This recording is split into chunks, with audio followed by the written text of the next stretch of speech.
अगर उनके जगह पे हम भी रह सकते थे, हमें बस ट्रांसपेरेंसी चाहिए। अगर उनको बचाया जा सकता था, किसी भी पेरेंट्स को अभी तक उनका चेहरा फेस भी देखने को नहीं मिला है। बस हमें हमको ट्रांसपेरेंसी चाहिए और बताइए कि एग्जैक्टली क्या है, और पूरा डेटा चाहिए। न्यूज़ चैनल पे ये दिखाया जा रहा था कि रेस्क्यू टीम ऑफिसर्स सारे टाइम पे आ गए, लेकिन आया कोई भी नहीं था। हम सब यहाँ पे ही है कल रात से, और आया कोई भी नहीं है टाइम पे। और आईडी और हम सीसीटीवी की भी डिमांड कर रहे हैं, लेकिन वो भी देने के लिए रेडी नहीं है, क्योंकि सीसीटीवी से पता चल जाएगा कि अंदर कितने लोग थे, पर वो भी नहीं देने के लिए रेडी है। और राव आईएएस के डायरेक्टर भी नहीं आ रहे हैं। हमारा वो भी डिमांड था बाहर आने के लिए। हमारी भी बेसमेंट में क्लासेस होती है, मैं भी हो सकती थी, कोई बड़ी बात नहीं है। 2 दिन बाद 3 दिन बाद चीज़ें नॉर्मल कर देंगे तो हो सकता है 1 हफ्ते बाद आपको मेरी खबर सुनने को मिल जाए। डेटा इनके पास कुछ भी नहीं है, और आरएमएल हॉस्पिटल में किसी को भी जाने नहीं दे रहे हैं वो। नमस्कार, मैं ब्यूटी गिरी और आप देख रहे हैं नेशनल दस्तक। राजेंद्र नगर में सबसे बड़ी घटना को इस वक्त रिपोर्ट कर रहे हैं, और ये है वो कोचिंग सेंटर जहां पर बच्चों की मौत हुई है। बाढ़ का जो डूब कर मरने की जो घटना आई है, और यहां पर वो लोग हमारे साथ इस वक्त मौजूद हैं जिन्होंने आंखों देखी घटनाएं, जिनके सामने ये सब कुछ घटना हुआ। सर, सबसे पहले क्या कुछ वहाँ पर समस्या, जो सिचुएशन आपने देखी क्या थी, कैसे वहाँ पर आप लोग भी थे? और बताए जा रहे हैं कि कई ऐसे लोग हैं जो अभी भी लापता हैं, फ़ोन नंबर नहीं लग रहे हैं, उनका कुछ अता पता नहीं है। सब बताइए सर आप। अभी तक तो मतलब किस ट्रांसपेरेंसी किसी बात पे भी दिए नहीं है।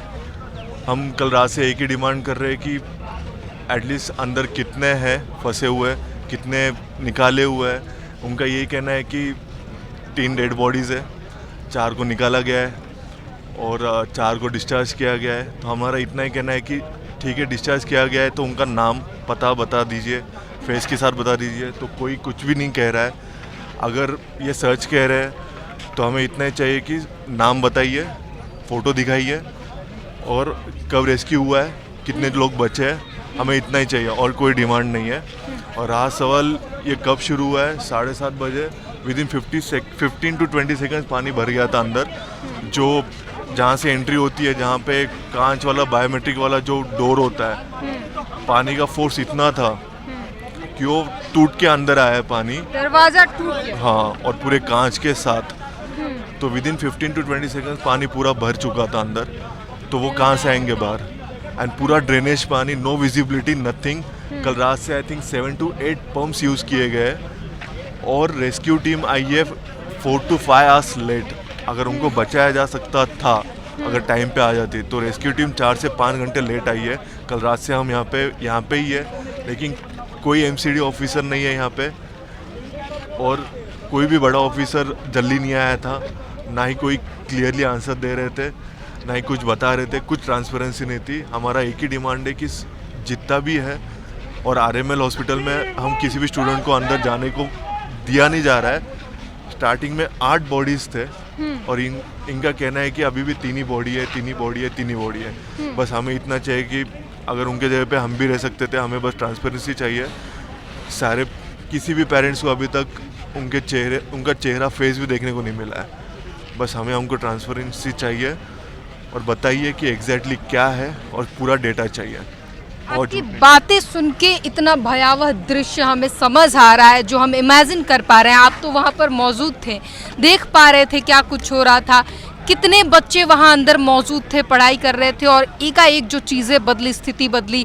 कैसे आप लोग वहाँ से निकले, कैसे लोग फंस गई, वो ज़रा बताइए। नज़ारा वो क्या था? नज़ारा मतलब उनको बाहर निकलने का चांस ही नहीं था। स्टार्टिंग में 3 निकले कैसे तो भी, क्योंकि पानी इतना फोर्स से विदिन 15 to 20 सेकेंड्स पानी भर गया था अंदर। क्योंकि जिस फोर्स से था, पूरा दरवाज़ा टूट गया था, वो पूरे कांच टूट गए थे। तो आसान नहीं है। और रेस्क्यू टीम 4 से 5 घंटे लेट आई है। इतना लेट कोई नहीं आता है। अगर 1 घंटे में भी आ जाती रेस्क्यू टीम तो बचाया जा सकता था, और कोई एक भी नहीं मरता था। बचाया जा सकता था, लेकिन न्यूज़ चैनल पे यही दिखाया जा रहा था कि रेस्क्यू टीम ऑफिसर्स सारे टाइम पे आ गए, लेकिन आया कोई भी नहीं था। हम सब यहाँ पे ही है कल रात से, और आया कोई भी नहीं है टाइम पे। और हमें अभी भी ट्रांसपेरेंसी, पूरा डेटा कुछ भी नहीं दिया गया है। सिर्फ इतना बताया जा रहा है कि 2 ladies 2 female 1 male dead bodies, और बाकी के 4 डिस्चार्ज हो चुके हैं, बाकी के हॉस्पिटल में ट्रीटमेंट है। अगर इतना है तो उनका नाम बताइए चेहरे के साथ, पर कोई कुछ बताने के लिए रेडी नहीं है। और हमको बस डेटा चाहिए और पूरा ट्रांसपेरेंसी चाहिए विथ देयर आईडीज़ और आईडी। और हम सीसीटीवी की भी डिमांड कर रहे हैं, लेकिन वो भी देने के लिए रेडी नहीं है, क्योंकि सीसीटीवी से पता चल जाएगा कि अंदर कितने लोग थे, पर वो भी नहीं देने के लिए रेडी है। और राव आईएएस के डायरेक्टर भी नहीं आ रहे, हमारा वो भी डिमांड था बाहर आने के लिए। एमसीडी का कोई ऑफिसर भी नहीं आया, बिकॉज जिम्मेदारी रिस्पॉन्सिबिलिटी उनकी बनती है, तो आया कोई भी नहीं है। और ऑफिसर्स आए रात के 3 बजे, और उसके बाद भी उनका सबका एक ही बयान है, एज इफ दे हैव मतलब रट्टा मार रहे हैं। सिर्फ 3 डेड बॉडीज मिले, 4 को डिस्चार्ज किया गया है, बाकी सब ट्रीटमेंट ले रहे हैं, 2 क्रिटिकल है, बाकी सब ठीक है। बट एग्जैक्ट बताइए, नाम बताइए कौन डिस्चार्ज हुआ है, 3 नाम बताइए कौन गया है, कुछ नहीं है, डेटा इनके पास कुछ भी नहीं है। और आरएमएल हॉस्पिटल में किसी को भी जाने नहीं दे रहे हैं वो। आपने कहा कि उनके जगह पे हम भी हो सकते थे, इस वक्त आपके घर पे क्या हालात हैं, वो भी परेशान हो रहे हैं? सारे सबके पेरेंट्स यही कह रहे हैं कि आ जाइए वापस, क्योंकि 3 दिन पहले ही हुआ है वेस्ट पटेल नगर में। और ओआरएन में यहाँ पे वाटर लॉगिंग, यहाँ के जो लोकल्स है वो कहते हैं कि ओआरएन में वाटर लॉगिंग पिछले 30 से 40 साल से हो रहा है, और यहाँ पे ही हो रहा है। और राव आईएएस में फर्स्ट इंसिडेंट नहीं है, आई थिंक 2021 में भी हुआ है सेम इंसिडेंट। पहले भी होता। हाँ, और ये सेकेंड टाइम है। और यहाँ पे वाटर लॉगिंग एक बार नहीं है, बहुत बार हो चुका है। सो मेरा यही कहना है कि एमसीडी इसका जिम्मेदार है और राव आईएएस के डायरेक्टर जिम्मेदार है, और जल्दी आ जाते रेस्क्यू टीम तो बचा जा सकता था। 4 से 4.5 घंटे लेट आई है रेस्क्यू टीम। क्या कहेंगी मैम, वो दृश्य जो था सुबह में, जो रात को ये पानी का आना, उसके बाद लाशों का बाहर निकलना, 4-5 घंटे तक ना आना, कितना भयावह दृश्य था वो? मैम सो मैं तो प्रेजेंट नहीं थी रात को, मैं सुबह आई हूँ। I was in the connection, मैं कांटेक्ट में थी इनसे। और जो न्यूज़ में दिखाया जा रहा था कम्प्लीटली फेक। मैं कॉल पे सुन पा रही थी लोगों के चिल्लाने की आवाज़, लोग प्रोटेस्ट कर रहे थे, और कुछ भी वैसा न्यूज़ में नहीं दिखाया जा रहा था। सारे न्यूज़ चैनल की एक ही स्टेटमेंट, 3 लोग 3 लोग 3 लोग, और अभी तक वही स्टेटमेंट। इतने सारे बच्चों लापता हैं, ठीक है। वो बच्चे कहाँ गए मैम, हमें ये जानना है, ये लापता बच्चे कहाँ गए? अगर सिर्फ 3 अंदर थे तो बाकी लापता बच्चों का फ़ोन नहीं मिल रहा है, रीचेबल नहीं जा रहे हैं, वहाँ माँ बाप परेशान हो रहे हैं, हमसे कांटेक्ट कर रहे हैं कि हमें प्लीज़ बताओ क्या हो रहा है। हर कोई मैम इतनी जल्दी आना अफोर्ड नहीं कर सकता, ठीक है। बहुत बच्चों के माँ बाप ने उनकी ज़मीन बेचकर, अपने घर बेचकर उनको यहाँ भेजा था, और उनको उनकी लाशें भी वापस नहीं मिल रही हैं। इससे ज़्यादा घटिया चीज़ और क्या हो सकती है? ये चीज़ें सब पॉलिटिकल एजेंडा बन चुका है। मेरे को कुछ चिल्लाना नहीं है, कोई शोर शराबा नहीं करना, मुझे बस यहाँ चुपचाप बैठना है, ठीक है। बिकॉज़ मैम मैं भी हो सकती थी, मैं 6:45 पे यहाँ से निकली हूँ, हमारी भी बेसमेंट में क्लासेस होती है, मैम मैं भी हो सकती थी। कोई बड़ी बात नहीं है, 2 दिन बाद 3 दिन बाद चीज़ें नॉर्मल कर देंगे, तो हो सकता है 1 हफ्ते बाद आपको मेरी खबर सुनने को मिल जाए। जान के साथ खेली जा रही है, भविष्य के आईएएस जो आईपीएस जो हैं उनके जान के साथ खेली जा रही है। इतना डिफ़िकल्ट एग्ज़ाम होता है, आपको पता हो शायद नहीं पता हो, जितने भी बच्चे थे उसमें से 80-90 बच्चे मेंस लिख रहे थे, इन्होंने प्री क्लियर कर लिया है। प्री क्लियर करना सबको पता है, सबके बस की बात नहीं है। वो मेंस के बच्चे थे मैम, जिनकी डेथ हुई है। कितने टाइम से वो यहाँ होंगे, कितनी मेहनत उन्होंने करी होगी, और क्या नतीजा मिला है वो आप देख सकते हैं। एक खबर ये भी यहाँ पर आके पता चली कि रूम ऑनर के प्रताड़ना के कारण एक ने सुसाइड कर लिया, सुसाइड नोट भी छोड़े। रूम के अंदर भी आप लोगों को परेशान किया जाता है, और क्या कुछ मतलब सर्वाइविंग जो है कितना डिफ़िकल्ट है आप लोगों के लिए यहाँ राजेंद्र नगर में रहना और पढ़ना? सी देखो, मैं तो लोकल हूँ, ठीक है, और तो मेरे लिए क्या रहना वगैरह खर्चा का नहीं है। बट जो बाकी बच्चे होते हैं, आप एक कमरे का रूम, छोटा सा रूम 15-15, 20-20 हज़ार का मिलता है हर महीने का खर्चा। आपको समझ में आ ही रहा होगा कितना खर्चा।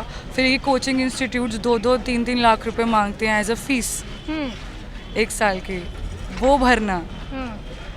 और फिर अब आप देख सकते हो क्या हो रहा है। 2 लाख और 3 लाख यहाँ के फीस है और सुरक्षा की गारंटी 0 है, जो यहाँ पर जो है सीधे सीधे आंखों देखी हालात बताए जा रहे हैं। और भी जो हैं लोग हैं उनसे जानने की कोशिश करेंगे। सर बताइए, वो जो भयावह दृश्य था सुबह का, जो पानी का भरा हुआ, और कई लोग कह रहे कि पानी इतना गंदा था कि कुछ भी देख पाना, अपने आप को भी बचा पाना बड़ा असंभव सा लग रहा था। आप लोग बच कर निकले हैं, क्या कुछ दृश्य थे वहाँ पे? मैम एक्चुअली मैं कल रात से यहीं पे हूँ, जब से ये रेस्क्यू ऑपरेशन चल रहा था, तो वहाँ पे कोई ट्रांसपेरेंसी नहीं थी हमें, मतलब पुलिस अंदर जाने दे नहीं रही थी। तो आफ्टर डैट कि ये पता चला कि 2 बॉडीज़ हैं, ठीक है। बट जो मेरा फ्रेंड एक है उसने ऐसा बोला कि वो आई विटनेस है, ही टोल्ड मी दैट कि देयर आर 8 बॉडीज़। हमने 8 बॉडीज़ देखी। 8 बॉडीज? ऐसा सुनने में आया कि 8 bodies, but they are just hiding it, ठीक है। तो हम यही चाहते हैं कि हमें जस्ट बता दीजिए, काउंट दे दीजिए, एटलीस्ट उनकी फैमिलीज़ को तो पता चले, जो परेशान हैं उनको तो पता चले, उनके बच्चे कहाँ हैं, जो मिसिंग हैं एटलीस्ट उनकी फैमिली को तो पता चले। That is the thing, we are here protesting for this, ये बात है। आमतौर पर इस लाइब्रेरी में कितने बच्चे रोजाना होते हैं और कल कितने थे? मतलब रोज़ाना कल कितने थे ये एग्जैक्ट नहीं पता, क्योंकि शाम का टाइम था, तो 7 बजे के बाद मतलब इतना 25 के अराउंड होंगे, उससे ज़्यादा ही थे। ज़्यादा थे। इतनी तो गारंटी है कि 30 प्लस तो रहे ही होंगे, क्योंकि रात के 12 बजे तक मिनिमम हर लाइब्रेरी में 30 प्लस बच्चे तो रहते ही है। इन बच्चों में से कितने इतने बच्चे हैं जिनके संपर्क में आप लोग हैं, जिनसे बातचीत हो पा रही है, वो उनकी संख्या क्या है? फिलहाल किसका भी नंबर कुछ नहीं लग रहा है, मतलब मैं एक के कांटेक्ट में था लेकिन किसी का भी फ़ोन नहीं लग रहा है, सारे फ़ोन बंद है। हमें बस इतना ही है, कोई डिमांड नहीं है, बस ट्रांसपेरेंसी चाहिए, डेटा दे दीजिए विद फेस विद नेम, और कहाँ पे है, किस हॉस्पिटल में है, क्या कंडीशन में है, बस हमें इतना बता दीजिए ताकि हम उनके पेरेंट्स को बता दीजिए, तुम बता दीजिए, लेकिन हम ट्रांसपेरेंसी चाहिए, पूरा डेटा चाहिए, दैट्स इट। कई लोगों ने ये भी कहा कि इसमें 2 फ्लोर के बेसमेंट है, जो कि सुरक्षा के नाम पर कुछ नहीं है इसमें। मतलब वहाँ से फिल्टर कुछ नहीं होगा, मतलब एंट्री एग्जिट डोर सिर्फ एक ही है, हाँ। और वहाँ से निकलने के लिए मतलब और कुछ रास्ता ही नहीं है।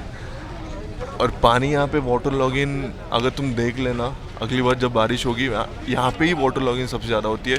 अगर पानी 2 से 3 मिनट भी गिरेगा तो वहाँ पे पानी जम जाएगा पूरा, और पूरा अंदर चले जाएगा।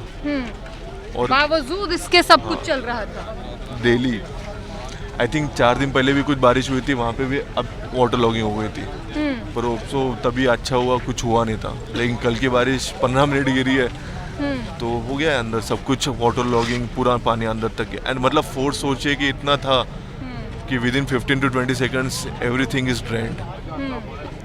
बस हम आपको एक रिपोर्ट पढ़ के बताना चाहूंगी। किशोर सिंह कुशवाहा ने जो है कंप्लेन दी थी, और इसकी तारीख जो है 26/6/2024 है, यानी ठीक 1 महीने पहले, और इन्होंने लास्ट रिमाइंडर डेट भी दिया था 22/7/2024 का, और इसमें कहते हैं कि प्लीज़ टेक एक्शन।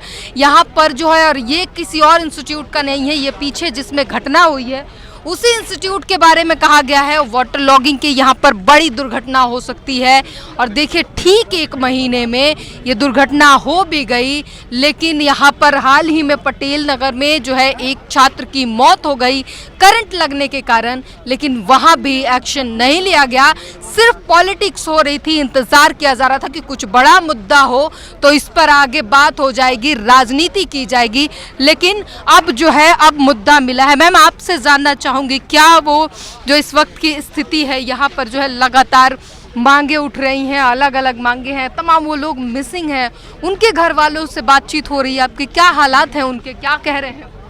अभी फ़िलहाल पेरेंट्स काफ़ी वरीड है, क्योंकि ना ही कोई इन्फॉर्मेशन पुलिस दे रही है कि उनका बच्चा सेफ़ है कि नहीं।